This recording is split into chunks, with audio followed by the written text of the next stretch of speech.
Bismillahirrahmanirrahim. Assalamu alaikum and welcome to day 9 of our Muharram Kids Challenge. Today marks the 9th of Muharram, one day before the day of Ashura. So as we are getting closer, our hearts are getting more saddened as we recall the tragic events that took place on the day of the 10th of Muharram. Now before we have our story today, we have, as always, a few things to discuss and to link to the story of Karbala. Today we're going to look at Taqwa, and then we have a very important question here. Who won the battle of Karbala? And then we'll be looking and talking about the son of Imam Hussein alayhi salam, whose name was Ali Akbar. Now in the Quran we have been told that the clothing of Taqwa is the best. Now this is in Surah 7, Ayah 26. Now do you know what Taqwa means? If you joined us for the Ramadan Kids Challenge, then we did discuss it then, so hopefully you remember. The word taqwa comes from the word waqia, which means to protect. Having taqwa means that you are protecting yourself. You are becoming more aware of Allah at all times and not doing anything that will displease Allah. So it's all about making those right choices and respecting and all those things that we've learned through the story of Karbala, making Allah happy, doing things that do not displease Him. Now, what difference does it make if you have taqwa? Now, to show this, we have a demonstration today with two oranges. I have a peeled orange without the skin and an unpeeled orange with skin on. Now, the peeled orange, is like somebody who does not have that coat of taqwa, that protection of taqwa. Do you know what happens when we put an unpeeled orange into a bowl or glass of water? Let's have a look. So if you notice, it is slowly sinking to the bottom of our water jar. As you can see, the orange, or the person without taqwa, here has sunk to the bottom. Now, if we have an orange with its skin still on, so it's still got its peel, this is somebody with a coat of armor, a coat of protection around them. What happens to this orange when we put it into the water? Will it sink? Let's have a look. Right, if you notice, the orange with the peel on has come up and it's floating at the top of the water. It's bouncing at the top. The one without the peel has got sunk to the bottom. Now this shows us that when we have taqwa, when we have the protection of Allah, we are stronger, we can make more better choices, and Allah helps us to please Him and do what is right.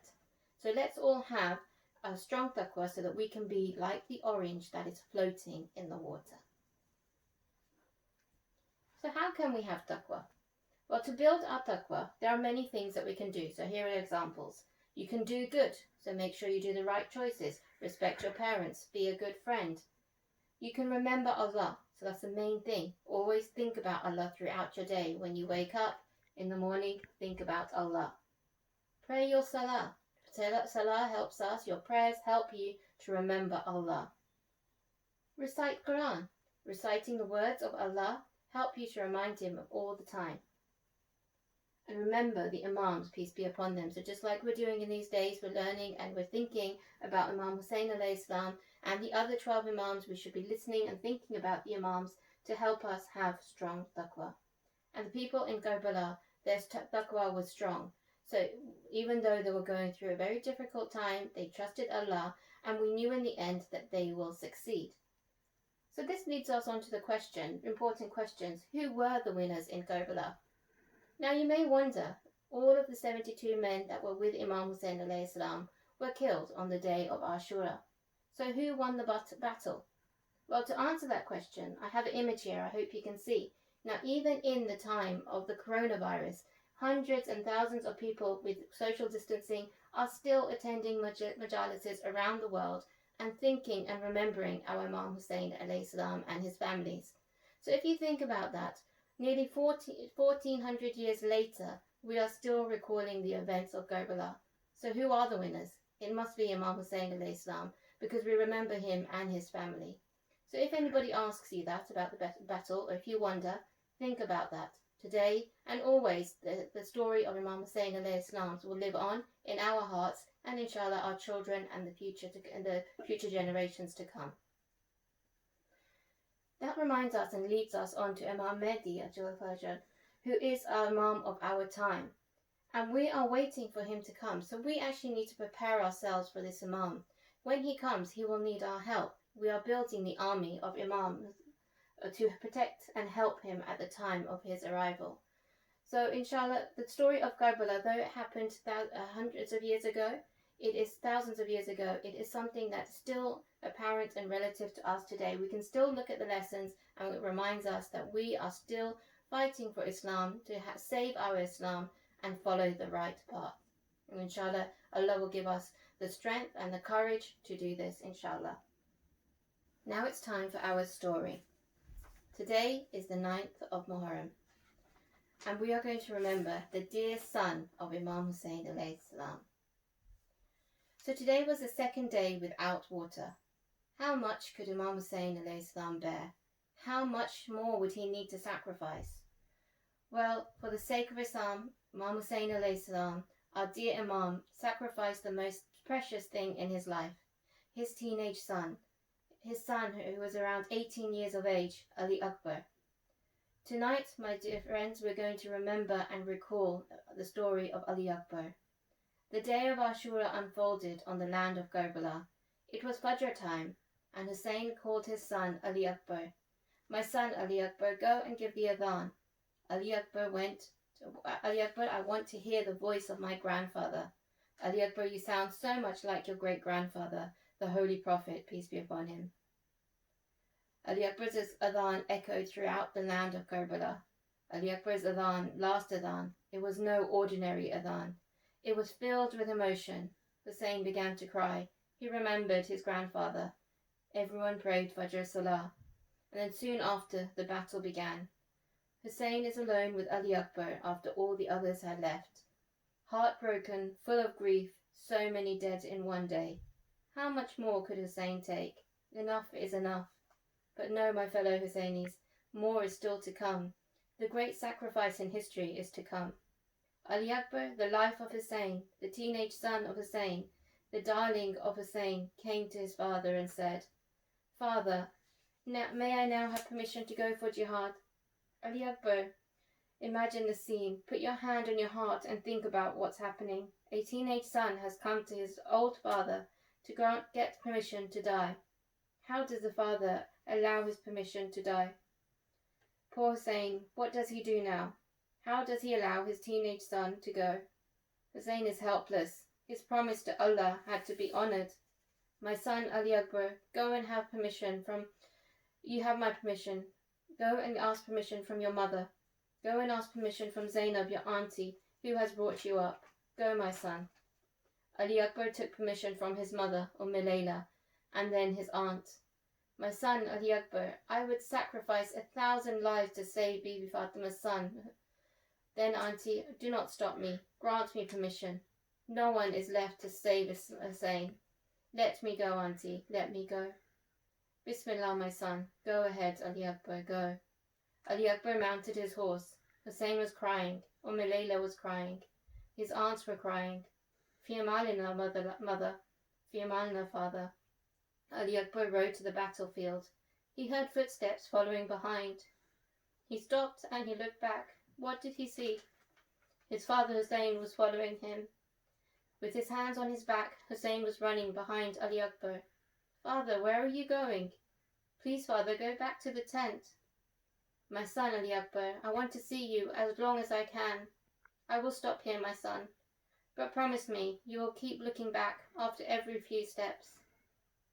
My darling, your old father wants to see you for as long as he can. Ali Akbar continued. He looked back every few seconds. Hussein was there watching him. He reached the battlefield. Ali Akbar fought bravely. He killed many well-known warriors. Then he came back to his father. Father, did you see me fight? I wish Uncle Abbas was here to see me. Father, just a few drops of water. I am very thirsty. If I could just have a little water, I could send the entire army of Yazid to hell. My son, come near me. Touch my tongue. See if you can get any comfort from me. Ali Akbar touched Hussein's tongue. Father, your mouth is much drier than mine. Father, you must be more thirsty than me. Ali Akbar returned to the battlefield. Mas'ud ordered the soldiers to kill Ali Akbar. While a few soldiers together attacked Ali Akbar, one crept up and thrust a spear into Ali Akbar's chest. The spear penetrated Ali Akbar's chest. The handle broke. A sharp blade stuck into Akbar's heart. He felt faint. Ali Akbar fell off his horse and he cried out, "O father, accept my last salam to you." Ali Akbar did not call his father to come to see him. Hussein was alone, and Ali Akbar did not want to bother his father. But Hussein rushed to the battlefield. "My son, my darling, my Ali Akbar, where are you? Speak to your father."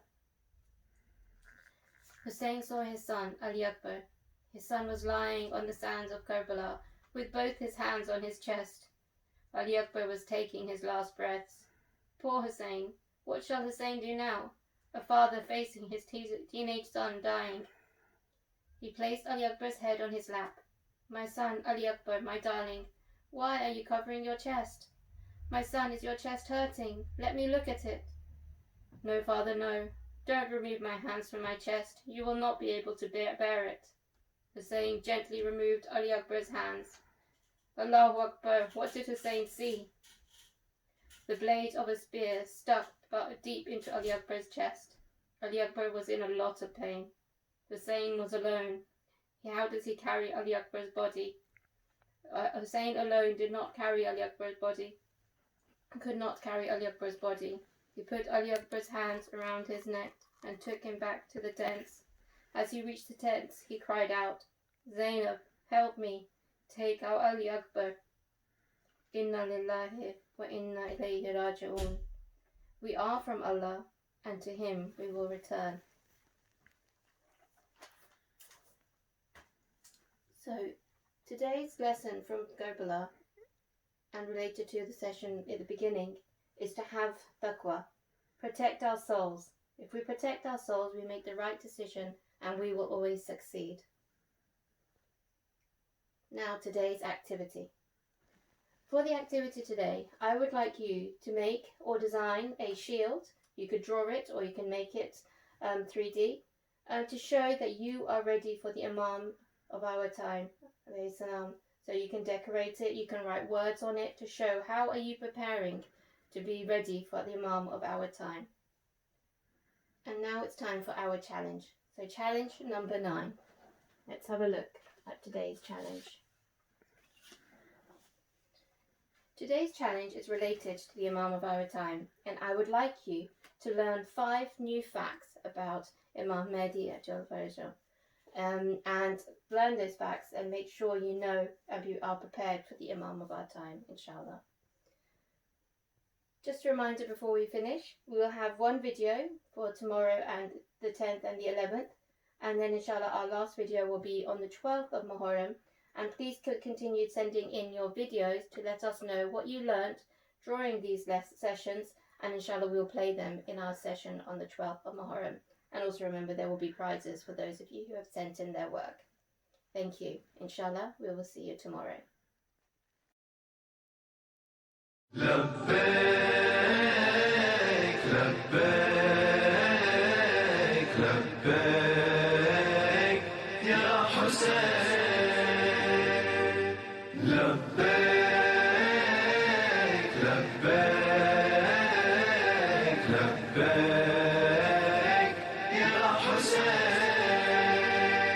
We have arrived in Karbala. We have arrived in Karbala. لبيك يا حسين لبيك يا حسين. We have arrived in Karbala. We have arrived in Karbala. لبيك يا حسين لبيك يا حسين.